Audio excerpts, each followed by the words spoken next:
6月9日，黃金價格因美國5月非農就業數據超預期而下跌超1%，現貨金價收報3309.84美元。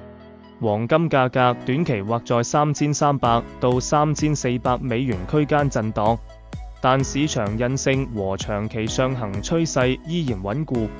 最新數據顯示，美國5月非農就業新增13.9萬，超市場預期13萬，失業率穩定在4.2%，工資增長超出預期，這減低了美聯儲近期減息的可能性，推高美元和美債收益率，對金價構成壓力。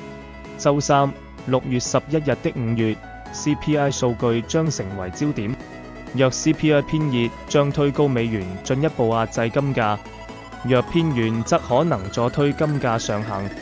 金價在3300美元上方獲得初步支撐，顯示市場仍有買盤支持，但3400美元阻力位短期難以突破，3200美元為關鍵支撐。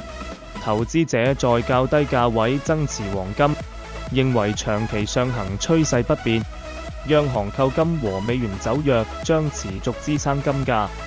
下周關注數據：週三，美國消費者物價指數 CPI； 週四，美國生產者物價指數 PPI。每週初整失業金人數。週五，密歇根大學消費者信心指數。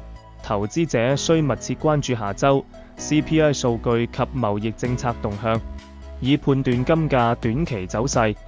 所有內容僅供參考，不構成投資建議。如據此買賣，盈虧自負。請訂閱、按讚、分享，多謝收看。